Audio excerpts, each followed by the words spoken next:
जय श्री राधे, जय श्री कृष्णा।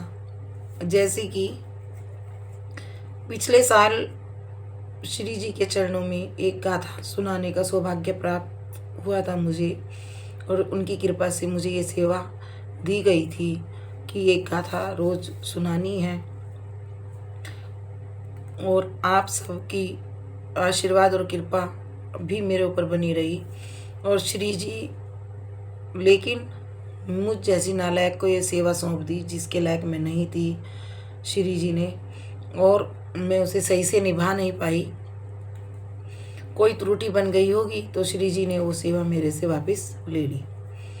अब उनकी कृपा 1 साल बाद हुई है और उन्होंने फिर आज्ञा दी कि अपना क्रम शुरू करो भक्तमाल जी की गाथा का। तो आज मैं उनके चरणों में एक गाथा सुनाने जा रही हूँ।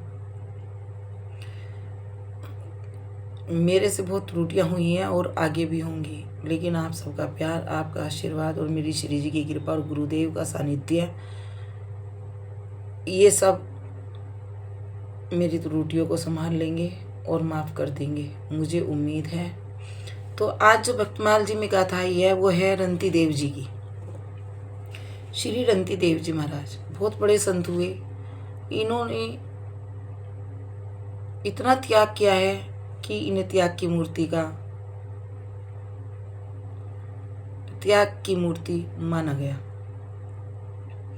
इन्होंने कभी अपना भोजन खुद नहीं बनाया, ना किसी से लिया, सिर्फ बनवाया। सिर्फ ठाकुर जी की कृपा से कोई वैष्णव प्रसादी दे के जाता था तो उसी से अपना निर्वाह करते थे, नहीं तो भूखे रह जाते थे। अब एक दिन 45 दिन तक कोई भी प्रसादी नहीं दे के गया, तो 45 दिन उन्होंने उपवास किया।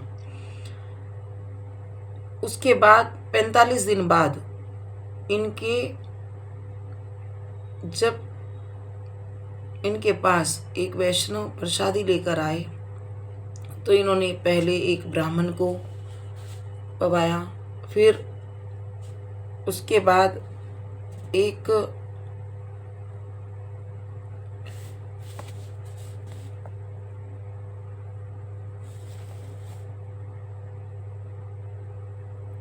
शूद्र को खिलाया, और फिर एक नीच श्वान को, और इस तरह से इन्होंने कोई भी प्रसादी पाई नहीं और जल पी कर रह गए। अब इनका त्याग देखकर श्री हरि प्रकट हो गए और इनसे बोले, हे रंती देव, बोल तुझे क्या मांगना है। उन्होंने कहा, प्रभु मेरे पास सब कुछ है और मुझे आपकी कृपा, आपका आशीर्वाद और आपकी भक्ति चाहिए, और सब सुखी रहें, संसार में कोई भी दुखी ना रहे, उनके दुख मुझे मिल जाएं। इतना सुनते ही श्री हरि भगवान की आंखों में आंसू आ गए। हे रंती, तू इतनी त्याग की मूर्ति, इतना बड़ा त्याग, इतना तेरा दिल हृदय सबके लिए इतना करता है, और तू सबके लिए इतने सुख की कामना करता है और अपना कुछ भी नहीं सोचता। तो उन्होंने रंती देव जी को विमान में बिठा लिया, उनकी एक पुत्री और एक पत्नी, उसे भी विमान में बिठा लिया और अपने साथ बैकुंठ ले गए। बोलो रंती देव महाराज जी की जय, श्री हरि भगवान की जय।